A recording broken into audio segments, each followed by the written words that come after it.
If you aren't with me, then you're against me. No, duh.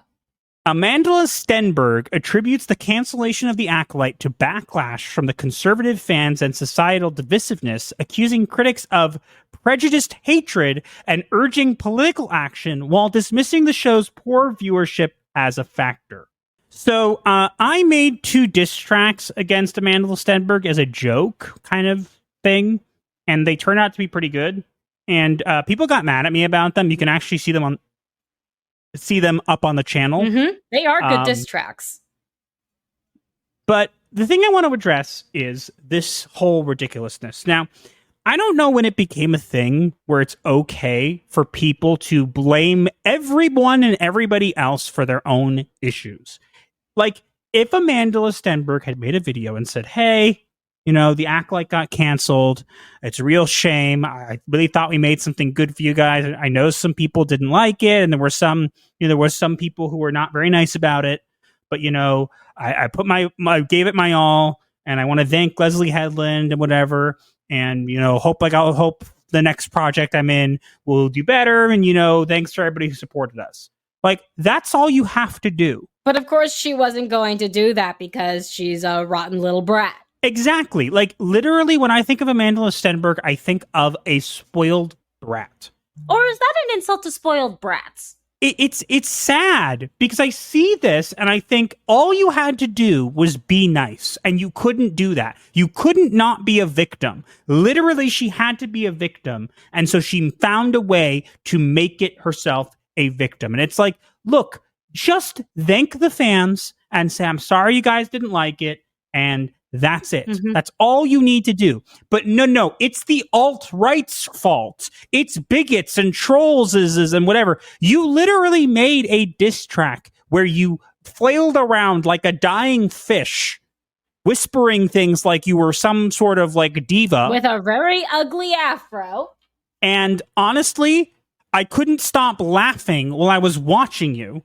And this video that you made was 8 minutes long, and you're now playing a victim when before you were like, I don't F with your discourse. But it seems like from this response that you've made that you very much do F with our discourse. And don't agree with the discourse, which is fine, but then have some actual discourse, actual discussions. Why don't you actually tell us what you're upset about face to face? And then hear what we have to say about it. Yes, and also, how about taking a step out of your little bubble and recognizing that most people didn't make fun of you or didn't attack you. What they did was they had opinions on your acting, which was not that good. Sorry. And they had opinions on the show and all this kind of stuff. And that is what it is. It became this thing now where it's like, if somebody made memes on my show online, that's hatred. And it's like... No, it's having fun. What's wrong with fun? Why is fun illegal? I can tell you for certain that are there people out there who are racist and bigots and trolls? Absolutely. But they are not the majority of people. Exactly. They are not the majority. They have never been the majority. And trying to blanket label everybody as that label because you can't take responsibility for your own behavior, that's just stupid. Mm-hmm. And I don't care about the excuses of, she's only saying it to those people, and if you react to it, that means that you're part of it. No. BS. Don't even start. Seriously. You guys are delusional.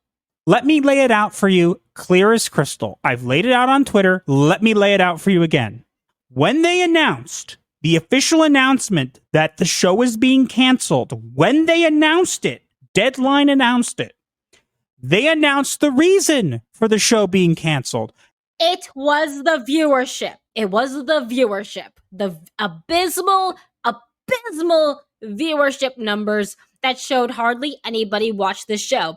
And even the petition to renew the Acolyte and bring it back for another season doesn't even have 100,000 signatures. It's only 60,000? That's how many people have watched the show, and a lot of them are probably alt accounts. And I wanted to add one thing. You're completely right about the viewership, but also there's two things to add. What? The viewership was actually okay when it came to the first 2 episodes. And Nielsen ratings back this up. But after the 3rd episode, where we had the lesbian space witches who conceived child via the Force, the viewership fell off a cliff. In other words, it's not the bigots and the trolls. You didn't watch. Yep. Nobody cared. And it cost an exorbitant amount of money per screen time. I think it was $630,000 per minute of screen time. I've never heard of that in film or TV production. Ever.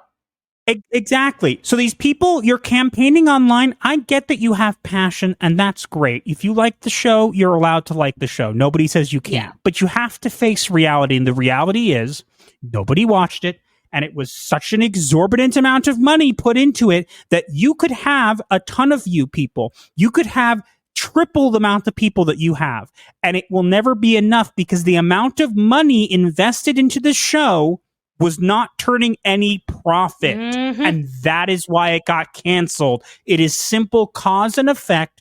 I'm sorry you can't accept that. You can cry and scream and yell all you want, make diss tracks, twerk like a dying fish, make 8-minute videos blaming the alt-right and telling people to go vote. In reality, the show wasn't good. People didn't watch, and it cost too much to maintain. So stop deflecting and take some responsibility. Your show sucked. Deal with it. Are you tired of Hollywood always letting you down? Do you feel your sanity slipping as your favorite franchises fall apart? Looking for a bit of therapy to help you through the madness? Well, we might not offer actual therapy, but we can offer a weekly dose of laughter and insight into the world of pop culture. Join us for Psychosynopsis, where we tackle the latest and craziest in entertainment, with a blend of dark humor and a touch of analysis. Tune in every Sunday at 7 p.m. Pacific, and let's laugh through the madness together. We'll see you there.